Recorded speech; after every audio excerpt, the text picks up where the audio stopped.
In the middle of a bunch of trees, a man and woman that we've never seen before are having a baby.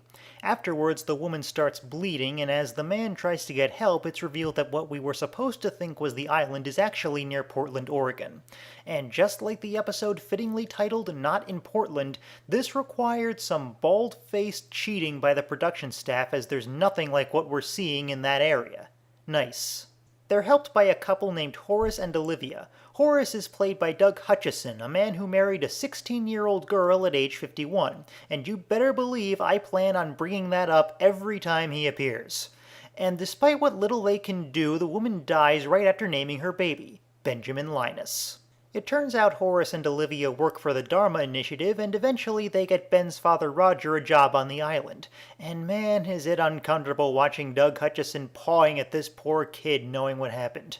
We're getting into Victor Salva territory here. Ben meets a girl named Annie, who I can only hope was kept well away from Hutchison on set, and Roger is upset to learn he's going to be a janitor rather than, well, it's pretty unclear what exactly he thought he'd be doing for a good reason that's coming up.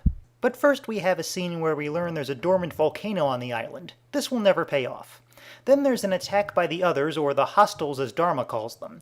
It seems this happens a lot, enough so there's a whole drill about it involving a ton of rifles. And why are they attacking these scientists who just want to do research? Just to be dicks as far as I can tell. We're the good guys, Michael. I also have to wonder why the attack is preceded by a mini earthquake when it's been made clear this season that there's nothing supernatural about the others and they're just regular people.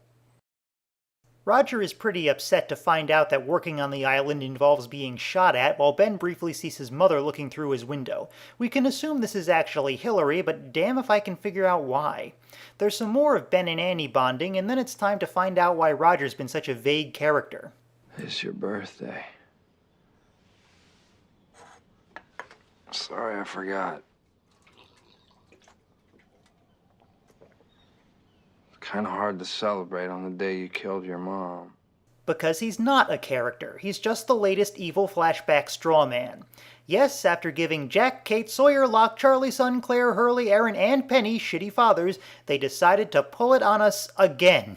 Jesus Christ, it's literally like the show is doing a parody of itself. Was there not one person in the entire crew who thought to themselves at any point, maybe we're going to this well too much, maybe there could possibly be a single other reason that any of these people could do anything? This gets Ben to run out to the fence where Hillary screws with him again, and then he goes outside the fence where he runs into Richard, who, other than wearing a rat skin on his head, looks exactly the same as he does in the present day. And I'll make clear that this is actually deliberate. Ben tells him about seeing his dead mother, and I'll give the writers this. This conversation takes on a lot more resonance when you know Richard's backstory as revealed in the final season. I still have my doubts that it was planned at the time, but they were actually able to take the scene into account when they came up with that flashback story later, something that happened less and less as the show went on. We go forward some more to Ben as an adult when he and Roger take a van out and Ben kills him with a gas grenade, revealing that this is actually the van that Hurley found and it was Roger's body inside it. But that's not all, because it appears that Ben hated his father so much that he had to kill not only him, but every single other member of the Dharma Initiative, presumably including Annie. I think we're missing a couple steps here, but whatever they are, they will never get filled in, so Ben's just left looking like a psychotic killer. You know where this is going? We're the good guys, Michael. Back in the present, Ben finds out from Richard that Juliet's tape is missing, but that's put on the back burner when Locke arrives with Cooper's body. And he claims to have killed Cooper himself because he's that much of a lying wimp asshole. I know, I'm surprised it's possible to be all three, too. I know I promised to tell you everything, John. And I wish it was as simple as me taking out a dusty old book and opening it up.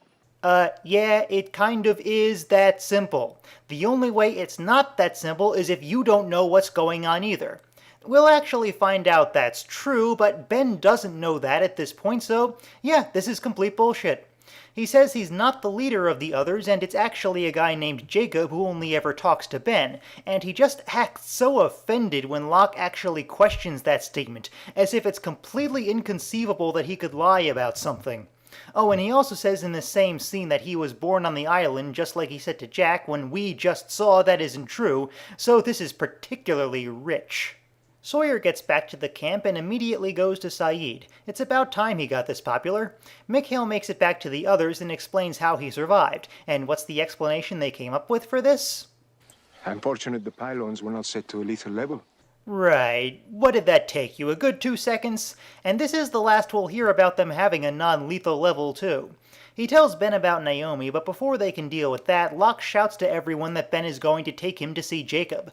You'd think someone as wily as we've seen Ben can be would figure a way out of this, such as, I don't know, telling them that Locke's full of crap, but he doesn't because that's what the script says. And then Locke beats Mikhail up because that's what the script says. Seriously, this comes out of nowhere, and it's obvious they were just desperate to make Locke look strong again after he couldn't kill Cooper. You know, you didn't have to beat Mikhail senseless to make your point, John. Yes, I did. No, you really didn't. It's pretty telling that he just stops talking here, like the writers knew they couldn't make any actual case for it. Then Alex shows up and gives Locke a gun, and Ben just lets it happen because the script says so. Sawyer and Saeed find Juliet gone, and Kate tells them she and Jack took off after she spilled the beans, so Sawyer shows her the tape. Hey, Jack and Kate both get to look like idiots. I'm liking this more and more.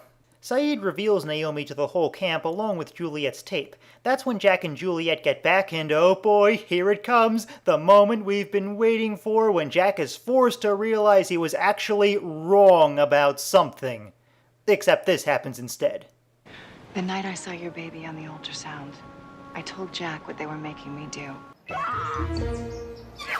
Yes, that actually just happened.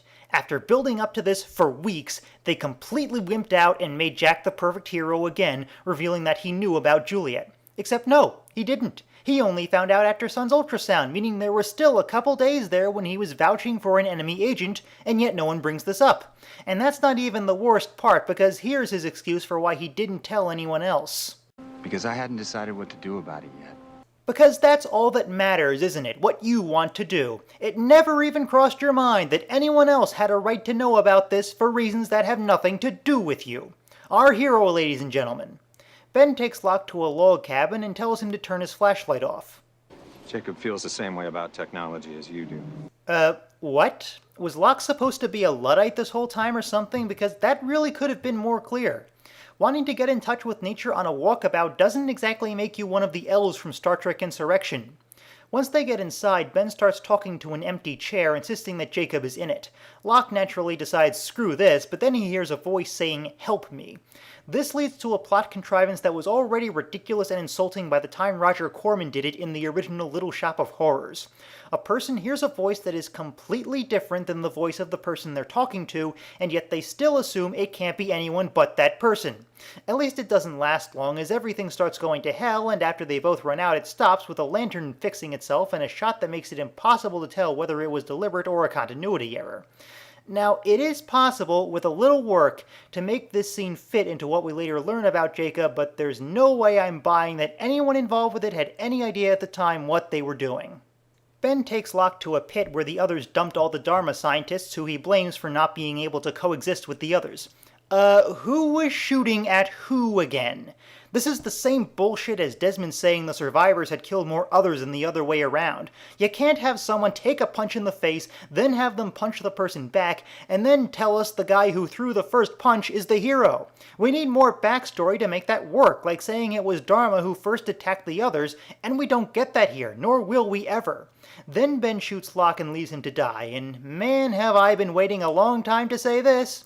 Hey Locke, it looks like you're a sacrifice that the island demanded! Isn't that great? My score for The Man Behind the Curtain is 4 out of 10. It's another one where there's about equal amounts of good and bad, which results in a just below average score.